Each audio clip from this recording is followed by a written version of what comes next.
ദിവസം ലുലു മോളിൽ കയറിയപ്പോ അവിടെ കണ്ട കാഴ്ചയാ ഈ ചൈനീ കൈന ഇല്ലേ, അതിന്റെ ഈ വെച്ച് കഴിഞ്ഞ് എടുത്ത് ഇവിടെയൊക്കെ ഇങ്ങനെ ചുമ്മാ അവർക്കത് വേണേ അവിടുത്തെ വേസ്റ്റ് ബാസ്കറ്റിൽ കൊണ്ടിടാം.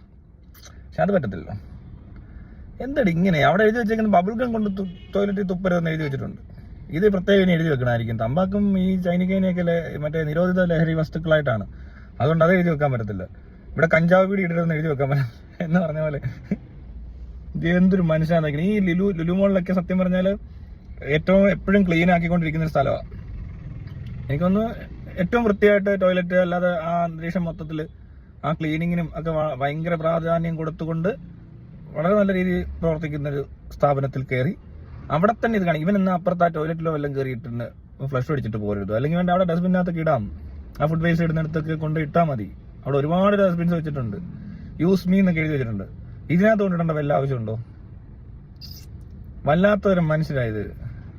ഇവിടുത്തെ പിന്നെ ഒരു ഇന്റർനാഷണൽ സ്റ്റാൻഡേർഡ് വെച്ചിട്ട് അത്രയ്ക്ക് അങ്ങോട്ട് ഭയങ്കര ഭംഗിയൊന്നും ഇവിടുത്തെ ടോയ്ലറ്റിലില്ല. ഈ പറഞ്ഞ ലുലുവിൽ അവർ എന്ന് വെച്ചാൽ ഇവിടുത്തെ ഉപയോഗിക്കുന്ന ലോഷൻ തന്നെ തേർഡ് ക്വാളിറ്റി ഇന്ത്യയിൽ ഉണ്ടാക്കുന്ന പ്രോഡക്റ്റ് ആയിരിക്കും. പിന്നെ അതിനകത്ത് കുറച്ച് വെള്ളം കൂടെ ചേർത്തിട്ട് നമ്മുടെ നാട്ടിലൊക്കെ ഓടത്തുള്ളൂ. അതേസമയം ഗൾഫിലൊക്കെ ആണെങ്കിൽ ഈ പറഞ്ഞ പോലത്തെ ടോയ്ലറ്റ്സിലോട്ടൊക്കെ ചെന്ന് കഴിഞ്ഞാൽ മണമാണ്. ഇവിടെ ഒരു ചെറിയ പ്രശ്നമുണ്ട് എന്ന് വെച്ചിട്ടുണ്ട്. ബാക്കി ഈ കേരളത്തിൽ വേറെ ഇനി ഇതുപോലെ വൃത്തിയുള്ള സ്ഥലങ്ങൾ വളരെ കുറച്ചേ ഉള്ളൂ. ഹോട്ടൽസ് ആണെങ്കിലും ഷോപ്പിംഗ് മോൾസ് പൊതുവെ വലിയ കുഴപ്പമില്ല. പിന്നെ ലുലു PVRന്റെ തിയേറ്ററിൽ വളരെ നീറ്റാണ്. അല്ലാതെ വേറെ എങ്ങും നമുക്ക് നല്ലൊരു ടോയ്ലറ്റ് കാണാൻ പറ്റത്തില്ല. ഇവിടെ ഈ പബ്ലിക് ടോയ്ലറ്റ്സ് ഒക്കെ കണ്ടു കഴിഞ്ഞാൽ കഷ്ടം തോന്നും. കാരണം ഇവിടുത്തെ ആൾക്കാർക്ക് ഉപയോഗിക്കാൻ അറിയത്തില്ല ഇതൊന്നും. പറമ്പിലോട്ടൊക്കെ ഇത് മുള്ളിക്കൊണ്ടിരിക്കുന്നവനും സ്വന്തം വീട്ടിലാണെങ്കിലും ഇത് വൃത്തിക്ക് സൂക്ഷിക്കാൻ അറിയാത്തവരൊക്കെ ഈ മാനേഴ്സ് ഒന്നും ഇല്ലാത്ത ആളുകളാണല്ലോ കൂടുതലും. ബേസിക്കായിട്ട് ഹൈജീനെ പറ്റി വലിയ ധാരണയും കൂടുതൽ പേർക്കും ഇല്ല. ഇതെങ്ങനെ യൂസ് ചെയ്യണം, ക്ലീൻ ചെയ്യണം, അതൊന്നും അറിയത്തില്ല. അപ്പോൾ പബ്ലിക് ടോയ്ലറ്റ്സ് കണ്ടു കഴിഞ്ഞാൽ ഇവിടുത്തെ ആൾക്കാരുടെ സംസ്കാരവും ഒക്കെ തിരിച്ച് പെട്ടെന്ന് മനസ്സിലാക്കാൻ പറ്റും. ഇവന്മാരാണ് UK US പോയിട്ട് അവരുടെ സംസ്കാരം ശരിയല്ലെന്ന് പറയുന്നത്. അങ്ങനെയും കുറെ വണ്ടന്മാരുണ്ട്. ട്രെയിനിന്റെ ബാത്റൂമിൽ കയറി അറിയാമല്ലോ എങ്ങനെ നല്ല സുഖം, അകത്ത് നിന്നാൽ മതി. ആ സംസ്കാരം അങ്ങനെ നമ്മുടെ മൂക്കിലേക്ക് ഇടിച്ച് കയറി കണ്ണിൽ കൂടെ പുറത്തു വരും. ഭയങ്കര പ്രത്യേകതര ഒരു സംസ്കാരമുള്ള നാടാണ് നമ്മുടേത്. ഒരു വാഷ് ബേസിൻ പോലും ഇപ്പോൾ ഒരു അത്യാവശ്യം കൊള്ളാവുന്ന ഹോട്ടൽസിൽ കുറവാണ്. 5 സ്റ്റാർ ഹോട്ടൽസിലൊന്നും അങ്ങനെ കാണാൻ പറ്റില്ല. കാരണം അവിടെ വരുന്നവർക്ക് അത് ക്ലീൻ ചെയ്യാൻ അറിയാം. ക്ലീനിങ് എന്നല്ല, അങ്ങനെ വൃത്തിയായിട്ട് ഇട്ടിട്ട് പോകത്തില്ല. ഈ ഇടത്തര ഹോട്ടൽ, മിഡിൽ ക്ലാസ് ആൾക്കാർ വരുന്നതും ലോ ക്ലാസ് ആൾക്കാർ പോകുന്നതായിട്ടുള്ള അങ്ങനത്തെ രീതിയിൽ ആ ഒരു ക്ലാസ് ഉണ്ടല്ലോ ഇവിടെ. ആ ഒരു മിഡിൽ ക്ലാസ് ഫാമിലി, ആ മിഡിൽ ക്ലാസ് ആൾക്കാർ അങ്ങനെ തന്നെയാണ്. ഇപ്പൊ ശരവണ ഭവൻ ഇങ്ങനത്തെ ഹോട്ടലൊക്കെ ഞാൻ കയറുമ്പോൾ കാണാറുണ്ട്. ശരവണൻ പ്രത്യേകം പറയാൻ കാരണം ഞാൻ മിക്കവാറും അവിടെ നിന്നാണ് കഴിക്കുന്നത്. രാവിലേക്ക് ഇഡ്ഡലി സാമ്പാർ കഴിക്കും. അപ്പോൾ എന്നും ഉണ്ട്. അതുകൊണ്ട് പറഞ്ഞു അവിടെ ഏറ്റവും കൂടുതൽ മിഡിൽ ക്ലാസ് വരുന്നതെന്ന് തോന്നുന്നു. പിന്നെ അത് കഴിഞ്ഞ് തട്ടുകടയിൽ എല്ലാത്തരം ആൾക്കാരും വരുന്നുണ്ട്. ഹൈ ക്ലാസ് ടോപ്പിന്റെ ആ മറ്റേ ക്രീമി ലെയർ ഒന്നും അങ്ങോട്ട് വരാറില്ല. പിന്നെ ഇവിടുത്തെ ഒറ്റ സെലിബ്രിറ്റി ഞാൻ തട്ടുകടയിൽ കണ്ടിട്ടില്ല. അപ്പോൾ അതുകൊണ്ട് ഇതിന് അങ്ങനെ ഒരു സംഭവം ഉണ്ട്. അപ്പോൾ ഈ കടകളൊക്കെ പോയി വാഷ് ബേസിൽ നമ്മൾ കാണുമ്പോൾ അവിടെ ആരെങ്കിലുമൊക്കെ തുപ്പിയിട്ടിട്ടുണ്ടാവും. അതിന്റെ വേസ്റ്റ് ആ സൈഡിലൊക്കെ ഇങ്ങനെ എന്തൊക്കെയോ കിടക്കുന്നു. എന്തിനാദ്യം പിന്നെ ടാപ്പേ വരെ തുപ്പിയിടുന്നവന്മാർ അത്രയും ആൾക്കാരെ ഇവിടെ ഉള്ളൂ. എങ്ങനെ അങ്ങോട്ട് പൂന്ന് ചെതറിച്ചോന്ന് ആലോചിക്കും നമ്മളിത് കണ്ടു കഴിഞ്ഞാൽ. എന്നാൽ അതൊന്ന് കഴിഞ്ഞിട്ട് കൈകൊണ്ടെന്ന് വെച്ചാൽ ഇങ്ങനെ കയ്യിലൊന്ന് വെള്ളം എടുത്ത് ചുമ്മാ ഒന്ന് അങ്ങോട്ടും ഇങ്ങോട്ടും ആക്കി കഴിഞ്ഞാൽ ഇതങ്ങ് പോകും. അടുത്തവൻ വരുമ്പോൾ ഒരു വൃത്തികേട് ഉണ്ടാകത്തില്ല. ഞാൻ പല വീഡിയോയിലും പറഞ്ഞിട്ടുണ്ട്. ചിലർക്കൊക്കെ കാർക്ക് തുപ്പിയിട്ടിട്ട് അങ്ങനെയൊക്കെ പോകുന്നവന്മാർ കഴിച്ചു കഴിഞ്ഞ് വരുമ്പോൾ നമ്മൾ കാണുന്ന ഇതൊക്കെ. അതാണ് നമ്മുടെ നിലവാരം. ഇവിടുത്തെ മെജോറിറ്റി ആൾക്കാർ അങ്ങനെയാണ് കേട്ടോ.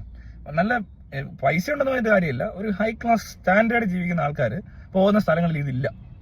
നിങ്ങൾ ശ്രദ്ധിച്ചാൽ അറിയാം. വളരെ കുറച്ച് വല്ല മണ്ടന്മാർ വന്നാലേ ഉള്ളൂ. ഈ പുത്തമണക്കാരെന്ന് പറയുന്നവനോ വല്ല ലോട്ടറി അടിച്ച് കാശുണ്ടാകാനൊക്കെ ആയിരിക്കും ചിലപ്പോൾ അങ്ങനെയുള്ള സ്ഥലത്ത് വന്നിട്ട് ഇമാതിരി ഇവരൊക്കെ കാണിക്കുന്നത്. ഇപ്പം പിന്നെ യൂട്യൂബേഴ്സൊക്കെ ഉണ്ട് അങ്ങനത്തെ പൊട്ടത്തരം കാണിക്കാൻ. എവിടെ ചെന്നും കാശുണ്ട് പക്ഷെ ബോധമില്ല. അങ്ങനെയുള്ളവർ ഇതൊക്കെ ചെയ്യും. പക്ഷേ ഇപ്പൊ അത്യാവശ്യം നിലവാരമുള്ള മനുഷ്യർ ആരും തന്നെ ഇങ്ങനെ ബാത്റൂമും ടോയ്ലറ്റും വൃത്തികേടാക്കത്തില്ല. അതാണ് ഏറ്റവും ആദ്യം പഠിക്കേണ്ട കാര്യം. അത് പഠിക്കാത്തത് കൊണ്ടോ അത് ശരിക്കും ചെയ്യാൻ അറിയാത്തതുകൊണ്ടോ ആണോ എന്നറിയത്തില്ല. ബിഹേവിയർ വളരെ മോശമായതുകൊണ്ടായിരിക്കാം. ചിലപ്പോൾ ഇവിടെ ഉള്ളവർക്കൊന്നും വലിയ എന്താ പറയണ്ടേ, ഒരു സമാധാനം ഇല്ല. ഒന്നും എത്തത്തില്ല, എങ്ങും ഒന്നും ആകത്തില്ല. എവിടെ ചെന്നാലും ഒരു പരാജയം ആകുന്നതൊക്കെ അതുകൊണ്ടായിരിക്കും ചിലപ്പോൾ ആൾക്കാർ കൂടുതൽ വരുവേ. സ്വന്തം മുറി പോലും വൃത്തിയായിട്ട് സൂക്ഷിക്കാൻ അറിയത്തില്ല. ഹൈജീൻ എന്താന്ന് കൃത്യമായിട്ട് അറിയത്തില്ല ആളുകൾക്ക്. അത് വേറെ പ്രശ്നമാണ്. ചിലർ പറയും സൗകര്യക്കുറവാണ്. വലിയ വീട് ചെറിയ വീടൊന്നും ഇല്ല അതിന്. നമ്മൾ പറയുമ്പോൾ എല്ലാ ലോ ക്ലാസ് അല്ലെങ്കിൽ മിഡിൽ ക്ലാസ് ആൾക്കാരെന്ന് പറയുന്നവരെല്ലാം മോശക്കാരെന്നല്ല പറയുന്നത്. മിഡിൽ ക്ലാസ് മൊത്തമുള്ള പ്രശ്നമല്ല ഇത്. ചെറിയ വീടൊക്കെ ആണെങ്കിൽ പോലും നല്ല വൃത്തിക്ക് സൂക്ഷിക്കുന്ന ആൾക്കാരുണ്ട്. അവർക്ക് വലിയ വിദ്യാഭ്യാസം കാണത്തില്ല.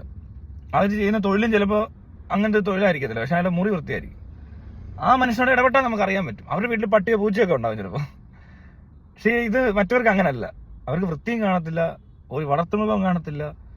ഇവൻ തന്നെ ഒരു മൃഗം പോലെ ജീവിക്കുന്നതുകൊണ്ട് വേറൊരു മൃഗത്തിനെ അവിടെ അക്കോമഡേറ്റ് ചെയ്യാൻ പറ്റത്തില്ല. അങ്ങനെയൊക്കെയുള്ള ചില ആളുകൾ എല്ലാവരും ശ്രദ്ധിച്ച് നോക്കുക. ഞാൻ പറഞ്ഞ എല്ലാവരെ പറ്റിയല്ല. ഇപ്പൊ ഹൈ ക്ലാസ് ആണെന്ന് പറഞ്ഞാലും ഇപ്പൊ ഭയങ്കര പൈസ ഉള്ള ഇപ്പൊ അംബാനി ആണെങ്കിൽ ചിലപ്പോൾ ഇങ്ങനെയൊക്കെ ചെയ്യുന്നത് നമുക്ക് പറയാൻ പറ്റത്തില്ല. ചിലപ്പോൾ ഷാറുഖ് ഖാൻ ചിലപ്പോൾ ആർക്ക് ചൂപ്പിട്ടൊക്കെ പോകുമായിരിക്കും, വേണം കണ്ണാടി അങ്ങോട്ടൊക്കെ ആയിരിക്കും തുപ്പുന്നത്, ആർക്കറിയാൻ പറ്റും.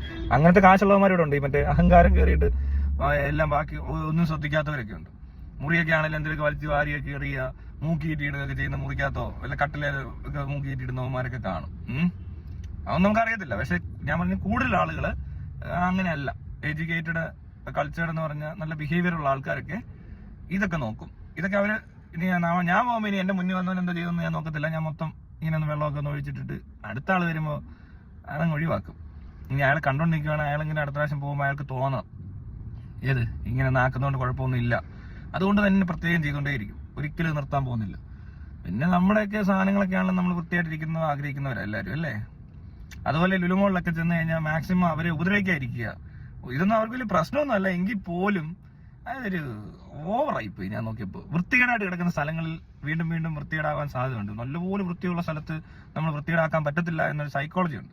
പക്ഷെ അതുക്കും കീഴെയുള്ള ഒരാൾ അതുവഴി പോകുന്നുണ്ടെന്നുള്ള. ഈ തമ്പാക്കൊക്കെ വെക്കുന്നവനല്ല തന്നെ ഏറ്റവും തറ മനുഷ്യരായിരിക്കും, മനസ്സിലായില്ലേ. എനിക്കൊന്ന് രണ്ട് പേരെ അറിയാം. അവന്മാര് ചിലരുണ്ട് തമ്പാക്ക് വെക്കുന്നത്. ഇനി ഞാൻ ചോദിക്കാറുണ്ട്, എന്റെ ഒരു ഫ്രണ്ട് ഉണ്ട്, അവൻ തമ്പാക്ക് വെക്കും, തറയല്ല എങ്കിലും എന്തോ ഒരു ചെറിയ കുഴപ്പം തോന്നി. തമ്പാക്ക് ഉപയോഗിക്കുന്നവർ കണ്ടേ, മറ്റേ ഉള്ളിശ്വര തമ്പാക്ക് വെക്കുന്ന കണ്ടിട്ടില്ലേ, ശബരിമല പോകുന്ന വഴിക്കൊക്കെ കണ്ട് തമ്പാക്ക് വെച്ചോണ്ട് ശബരിമല പോകുന്നു. അത് തറ ആൾക്കാരാ അങ്ങനത്തെ. തമ്പാക്കൊക്കെ വെക്കുക എന്ന് പറഞ്ഞാൽ പോയി. വേറെ ഇവിടെ പിന്നെ വേറെ ഇലയിലേക്കാണ് നമ്മൾ കൂടുതൽ മോശമായിട്ട് കാണുന്നത്. പക്ഷെ എന്നെ സംബന്ധിച്ച് ഈ തമ്പാക്ക് വെക്കുന്നിടത്ത് കണ്ടില്ല, തമ്പാക്ക് എവിടെ തുപ്പിയിട്ടെന്ന് കണ്ടില്ലേ, ആ സ്റ്റാൻഡേർഡ് മനസ്സിലായില്ലേ, തമ്പാക്കിന്റെ സ്റ്റാൻഡേർഡ് പിടികിട്ടിയോ? അതാണ് തമ്പാക്ക്. തമ്പാക്കുകാർ ഇങ്ങനെയൊക്കെ ചെയ്യും. തമ്പാക്കൊക്കെ വെച്ച് കഴിഞ്ഞാൽ പിന്നെ ഇതിൽ കൂടുതൽ എന്ത് ചെയ്യാൻ അല്ലേ. അതുകൊണ്ട് ഇങ്ങനെയുള്ള സ്ഥലങ്ങളൊക്കെ ചെന്നിട്ട് ഇങ്ങനെ ഏറ്റവും വൃത്തിയുള്ള സ്ഥലം പോലും വൃത്തികേടാക്കാൻ മടിയില്ലാത്തവനാണ് നമ്മുടെ കൂടെ ഉള്ള കൂടുതൽ പേരും എന്നുള്ളതും ആരും മറക്കണ്ട. ഈ യൂറോപ്പിലും യുഎസിലൊക്കെ പോയിട്ട് അവരുടെ സംസ്കാരം ശരിയല്ല, നമ്മുടെ സംസ്കാരം എന്തോ ഭയങ്കര സംസ്കാരമാണ്, ആർഷഭാരത സംസ്കാരം ഉണ്ടെന്നും കേരളത്തിൽ ഭയങ്കര സംസ്കാരം ഉണ്ടെന്നും കേരളം എന്ന് പറയുന്നത് ഭയങ്കര സംഭവമാണെന്നും മലയാളി നമ്പർ 1 ആണെന്നും ഒക്കെ പറയരുത്. അത് തെറ്റാ. അങ്ങനെയേ ഇല്ല. മലയാളിയെപ്പോലൊരു ഏറ്റവും പന്ന മനുഷ്യരായിട്ട് കാണാവുന്ന ഇന്ത്യക്കാർ മൊത്തത്തിൽ അധപ്പതിച്ച ഒരു തരത്തിലും ബോധവും വെളിവും ഇല്ലാത്തങ്ങളാ കൂടുതലും. അതൊക്കെ കാണണമെന്നുണ്ടെങ്കിൽ ഞാൻ ഈ പറഞ്ഞ പോലെ വാഷ് ബേസിനും ഈ റെയിൽവേ ടോയ്ലറ്റും പബ്ലിക് ടോയ്ലറ്റ്സും അല്ലെങ്കിൽ ഇങ്ങനത്തെ സ്ഥലങ്ങൾ എന്തിനാണ് വേസ്റ്റ് കൊണ്ട് കളയുന്നത് കണ്ടാൽ തന്നെ അറിയാം. ഇവിടെ പിന്നെ വേസ്റ്റ് മാനേജ്മെന്റ് ഇല്ലല്ലോ, അങ്ങനെ ഒരു പ്രത്യേകതകളുണ്ട്. അപ്പൊ ആൾക്കാരെ ഒന്നും പറയാൻ പറ്റില്ല, കാരണം വേസ്റ്റ് മാനേജ്മെന്റ് ചെയ്യേണ്ട ഗവൺമെന്റ് ചെയ്യുന്നില്ല. നിങ്ങളുടെ ഉത്തരവാദിത്തം, നിങ്ങളുടെ മാലിന്യം നിങ്ങളുടെ ഉത്തരവാദിത്തം, നിങ്ങളുടെ തീട്ടം നിങ്ങൾ തന്നെ തിന്നോളാൻ എന്നൊക്കെ പറയുന്ന മറ്റേ വലിയ വാചകമൊക്കെ ഒരു മടിയില്ലാതെ പിണറായി വിജയന്റെ ഫോട്ടോ ഒട്ടിച്ച് ബസ്സേ വരെ ട്രാൻസ്പോർട്ട് ബസ്സൊക്കെ ഒട്ടിച്ച് വിട്ട ആൾക്കാരാണ്. അവർക്ക് അതിനുള്ള ബുദ്ധി ഇല്ല. അതിന്റെ ബുദ്ധിമുട്ട് എന്താണെന്ന് മനസ്സിലാക്കാനുള്ള ബുദ്ധിയില്ല. മനസ്സിലായി. ഇവിടെ ഭരിക്കുന്നവരുടെ ഒരു പ്രശ്നം ഇതൊക്കെയാണ്. ഇവരാര് ഭരിച്ചാലും, ഇതിപ്പോ കമ്മ്യൂണിസ്റ്റ് ആണെങ്കിലും കൊള്ളാം, കോൺഗ്രസ് ആണെങ്കിലും BJP ആണെങ്കിലും, ഈ നാട്ടിൽ തന്നെ പഠിച്ച് വളർന്ന് ഇവിടെ മാത്രം ചുറ്റിക്കറങ്ങി ഈ ഇട്ടാവട്ടത്ത് ഇടുന്ന ആൾ കളിച്ചിട്ടുള്ളവനൊക്കെ ഇതിൽ കൂടുതലൊന്നും ചെയ്യാൻ പറ്റത്തില്ല. പിന്നെ ഇവനൊക്കെ പുറത്തോട്ട് പോയാലും ചിലപ്പോൾ അവിടെ ചെന്നിട്ട് ഈ പറഞ്ഞ പോലെ എരിവും പുളിയുള്ള ഫുഡ് കിട്ടാതെ ബുദ്ധിമുട്ടിയ ആൾക്കാരോ, അല്ലെങ്കിൽ അവിടെ ചെന്നിട്ട് പിന്നെയും ഈ പറഞ്ഞ പോലെ എന്താ പറയുക കയ്യലച്ചാരടും കുറിയൊക്കെ തൊട്ട് ഗൾഫിൽ കൂടെ നടക്കുന്നവന്മാരൊക്കെ ഉണ്ട്. പിന്നെ പള്ളി പോകണം, പള്ളിയില്ല, അതുകൊണ്ട് തൽക്കാലം ഏതെങ്കിലും ഗോഡൌണിൽ പോയി പ്രാർത്ഥിക്കാം എന്നൊക്കെ പറഞ്ഞ് നടക്കുന്ന ആൾക്കാരാണ് ഇവിടെ ഉള്ളവർ.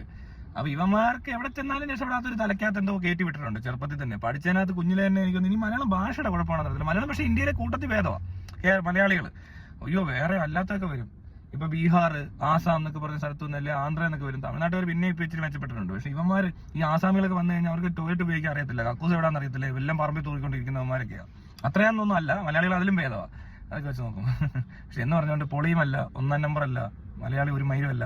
പുറത്ത് ഈ പറഞ്ഞ പോലെ സംസ്കാരം ഉള്ളവരെ കണ്ടിട്ട് മനസ്സിലാക്കുന്ന പോലും ഇല്ല എന്നുള്ളവർ മാത്രമേ ഭയങ്കര സംസ്കാരമാണ് നമുക്കുള്ളത്, നമ്മൾക്ക് ഭയങ്കര എന്തോ സംഭവമാണ്, മലയാളി പൊളിയാണ് എന്നൊക്കെ പറയത്തുള്ളൂ. അല്ലാത്തൊരാരും പറയത്തില്ല. പിന്നെ അവരതിനിടെ പറയുമായിരിക്കും മോഹൻലാൽ ഏറ്റവും വലിയ നടനാണ്.